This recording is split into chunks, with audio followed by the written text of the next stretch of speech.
बिस्मिल्लाहिर्रहमानिर्रहीम। दोस्तों, आज हम जिस प्रोडक्ट के बारे में बात करने जा रहे हैं इसका नाम है एरोकास्ट, जो कि एक मल्टीनेशनल ब्रांड पैरेट की तरफ से आती है। और जो आपके सामने पोटेंसी मौजूद है ये 10 mg और 14 का पैक है। अगर हम इसकी प्राइस की बात करते हैं तो इस 14 टैबलेट की जो प्राइस है वो 356 है। दोस्तों, मोंटिलो का सोडियम इसके अंदर इस्तेमाल किया गया है। अगर हम इसकी कुछ पैकिंग की बात करते हैं तो सिंपल ग्रे फ्रंट से और बैक के ऊपर रेड और ग्रे का कॉम्बिनेशन दिया गया है।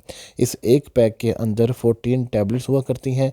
तो चलते हैं दोस्तों अपने इस रिव्यू की तरफ और देखते हैं कि ये मोंटिलो का सोडियम जो कि 5 mg, 10 mg और 4 mg के सैचेट यानी कि साशे में मौजूद होता है, इसको किस लिए इस्तेमाल किया जाता है। वीडियो स्टार्ट करने से पहले अगर आप मेरे चैनल पर न्यू हैं तो अभी इसको सब्सक्राइब कर दें, क्योंकि इसके ऊपर हम मुख्तलिफ मेडिसिन का रिव्यू करते हैं और उन मेडिसिन का रिव्यू करते हैं जो लोग आप मुझे कमेंट सेशन में डिमांड करते हैं। दोस्तों, अगर हम मोंटिलो का सोडियम यानी कि इस एरोकास्ट का जो फार्मूला है इसकी डेफिनेशन, एक सिंपल डेफिनेशन की बात करते हैं तो ये एक ऐसा फार्मूला होता है जो कि अस्थमा के असरात को ख़त्म करने के लिए इस्तेमाल किया जाता है। अगर हम इसकी कॉम्बिनेशन मेडिसिन के साथ इस्तेमाल करवाते हैं तो इसको सीजनल एलर्जी में भी इस्तेमाल करवाया जाता है, जिसके अंदर आपकी स्नीजिंग, आपकी इचिसनेस, आपके रनी नोज़ और आपकी जो स्टेफी आइज़ वगैरह होती हैं उसके अंदर भी इसको इस्तेमाल करवाया जाता है। लेकिन ख़ास तौर पर इसका जो मकसद होता है वो जो आपका अस्थमा होने के बाद जो उसके असरात होते हैं, जैसे कि सांस का टूटना, सांस का फूलना और सांस के साथ सीटियों की तरह की आवाज़ निकलना, इन शॉर्ट के जो आपकी शॉर्टनेस ऑफ ब्रीथ होती है उसको कवर अप करने के लिए इस्तेमाल करवाया जाता है। तो हम इसको अगर बिल्कुल ही प्रिसाइज़ करते हैं तो जो आपकी सीजनल एलर्जी होती है, जो आपकी शॉर्टनेस ऑफ ब्रीथ होती है और उसी के साथ साथ जो कि आपके अस्थमा के असरात होते हैं उनको प्रिवेंट करने के लिए, उनको ख़त्म करने के लिए जो फार्मूला या पोटेंसी इस्तेमाल की जाती है उसे मोंटिलो का सोडियम कहते हैं, जो कि मुख्तलिफ ब्रांड के अंदर आता है। मोंटीगेट जो कि गेट्स का ब्रांड है, इस वक्त जो आपके सामने मौजूद है ये एक बैरेट कंपनी की तरफ से है। इन्होंने इसका नाम एरोकास्ट रखा हुआ है। अच्छा दोस्तों, वीडियो बनाने का मकसद ये नहीं होता कि मैं उस स्पेसिफिक ब्रांड के बारे में बात करूं।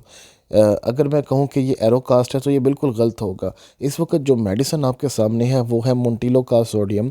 तो जिस भी मेडिसिन के अंदर, जिस भी टैबलेट के अंदर मोंटिलो का सोडियम होगा उसका मकसद बिल्कुल यही होगा, ख्वाह वो गेट्स कंपनी की तरफ से मोंटीगेट फार्मूला हो, एरोकास्ट हो या फिर माइटिका या फिर इसके साथ मिलता जुलता जो भी हो, जिसके अंदर भी मोंटिलो का सोडियम होगा उसका मकसद, उसका पर्पस सीजनल एलर्जी से बचाना, शॉर्टनेस ऑफ ब्रीथ, आपकी रनी और इची जो आपकी आइज़ हैं इनसे बचाने के लिए, और साथ में ख़ास तौर पर अस्थमा के जो असरात हैं उसको ख़त्म करने के लिए बच्चे और बड़ों दोनों में इस्तेमाल करवाया जाता है।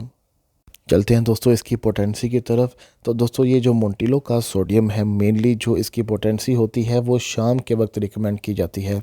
और इसकी पोटेंसी जो है ये 10 mg का पैक जो आपके सामने मौजूद है तो वंस अ डे इस्तेमाल करवाया जाता है। लेकिन इसके अंदर 5 mg की भी पोटेंसी होती है जो कि मेनली बहुत कम इस्तेमाल की जाती है और उसको सुबह और शाम में इस्तेमाल करवाया जाता है। अगर हम एडल्ट की बात करते हैं तो एडल्ट की जो 15 ईयर ऑफ एज है, फॉर एग्ज़ाम्पल एक एडल्ट पर्सन है और इसकी जो एज है, यकीनन एडल्ट है तो 15 साल से ज़्यादा ही उम्र होगी, लेकिन कम से कम अगर उसकी उम्र 15 साल है या वो एडल्ट है तो हम इसकी 10 mg की उसको पोटेंसी रिकमेंड कर सकते हैं। लेकिन अगर हम बात करते हैं इसकी 5 mg की जो कि च्यूएबल भी होती है, तो 6 साल से लेकर 14 साल के जो बच्चे होते हैं हम उसको इनकी 5 mg की पोटेंसी रिकमेंड कर सकते हैं। उनको 10 mg की पोटेंसी मेनली रिकमेंड नहीं करवाई जाती।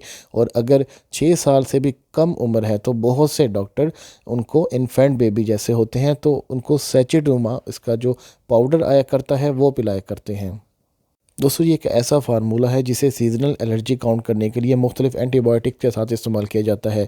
कभी इसको लेवोफ्लॉक्सासिन यानी कि लेफ्लॉक्स के साथ, कभी अजिथ्रोमाइसिन, कभी क्लिथ्रोमाइसिन, इस तरह मुख्तलिफ एंटीबायोटिक के कॉम्बिनेशन के साथ सीजनल एलर्जी को प्रिवेंट करने के लिए और ख़ास तौर पर जो आपके गले में या फिर आपकी जो शॉर्टनेस ऑफ ब्रीथ है और अस्थमा के जो असरात हैं उसको कवर अप करने के लिए इस्तेमाल करवाया जाता है। लेकिन दोस्तों, याद रखा जाए ये अस्थमा के असरात की बात हो रही है, अस्थमा के वक्त की बात नहीं हो रही। आगे जब हम इसके प्रिकॉशन देखते हैं तो इस बात को भी हम क्लियर करेंगे।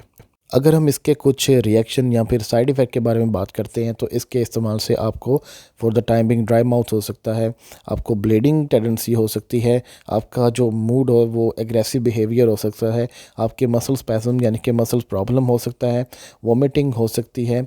लेकिन अगर हम इसकी कुछ प्रिकॉशंस की बात करें तो दोस्तों वो लोग जिनको अस्थमा का अटैक हुआ है उस दौरान आपने उनको ये पोटेंसी नहीं देनी।